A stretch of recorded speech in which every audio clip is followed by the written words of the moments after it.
You may remember just 10 days ago, the news cycle being the news cycle, it's tough to remember some of the smaller stories.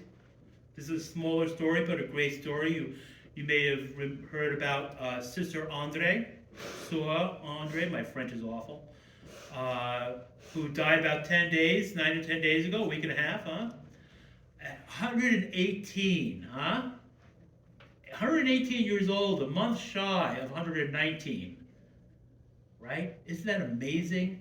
119, you saw a lot of this coverage. Of course, she was a religious sister. She was a member of the Missionaries of Charity.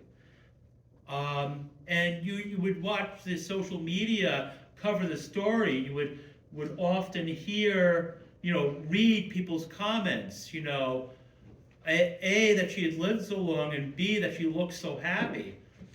And of course, so many people attributed to the fact that being happy was because she was a religious sister and didn't have a husband to deal with. Oh, of course.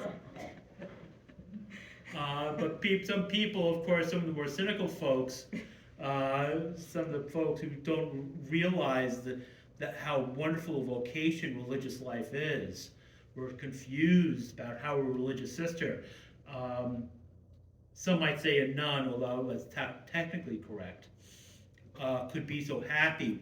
So many people imagine religious life being a miserable life, and they don't understand how this holy woman at age 118 could look, so seem, so radiate such happiness. And of course, today, my sisters and brothers, our Lord starts the great Sermon on the Mount. Such an important feature of our Lord's teaching, the Sermon on the Mount. And get ready for the next couple of weeks up through Lent. We'll be reading from the Sermon on the Mount. So get used to it, huh? We start this great Sermon on the Mount with the Beatitudes, right? We're familiar, I hope, with the Beatitudes. Beatitudes comes from the Latin word beati, which itself comes from the Greek word markoi. Usually it's translated as blessing. It's blessed. We hear our Lord say this over and over again as he starts this great Sermon on the Mount. Blessed are the poor in spirit. Blessed are those who mourn. Blessed are the meek. Blessed, blessed, blessed. And what does it mean, after all, to be blessed? And when we look at the Latin beati, when we look at the Greek makaroi, what we get a sense of is happiness. Why does Sister Andre exude such happiness? Why does she seem so happy? And we know because our Lord tells us, because she strove to live these Beatitudes. Sister Andre, we lost we get caught up with that big number, 118. Of course, she didn't become a Catholic until she was 26. She grew up in the Protestant church. I don't think she was ever baptized. She was baptized at 26. And it was another 15 years before she entered religious life. She was in her early 40s before she took vows.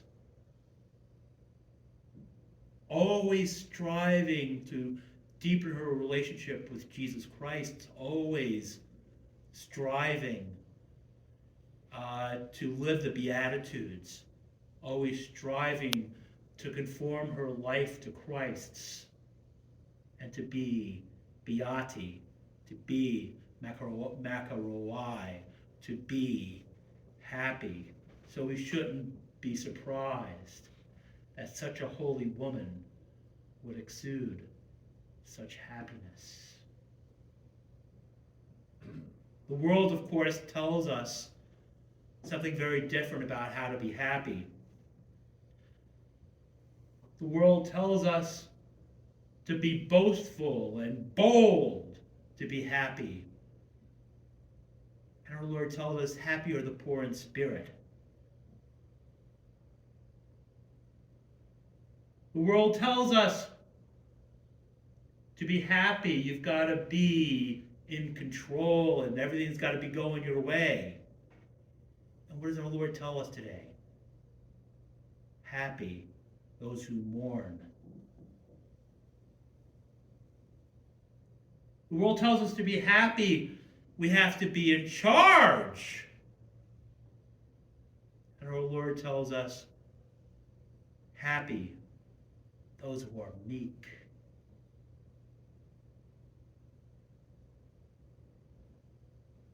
The world tells us to be happy, you've got to be angry and vengeful.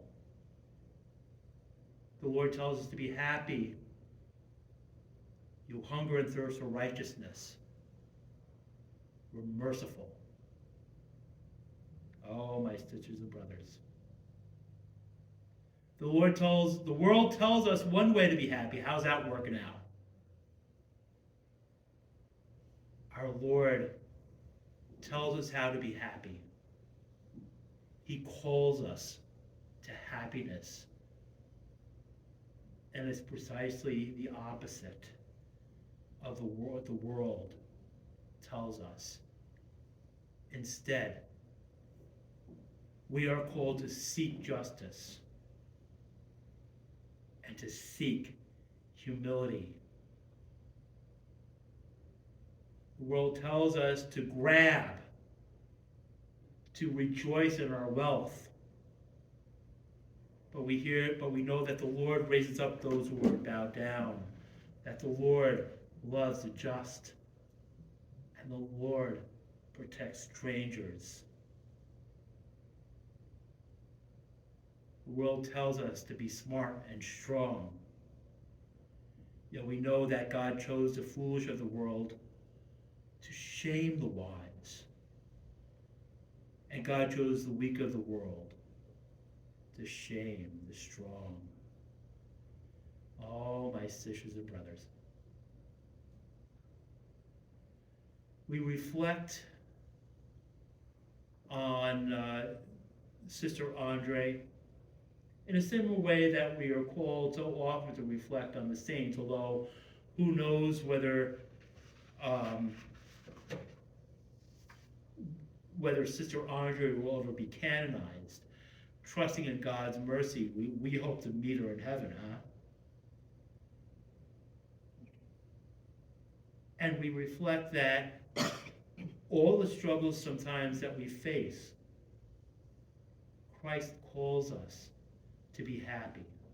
And Christ calls us to be happy, to be beati, to be makaroi. It's all Greek to me. I don't know, I just had to get that one in there. In a way that's completely opposite of the way that the world tells us we should be happy. Praised be Jesus Christ, now and forever.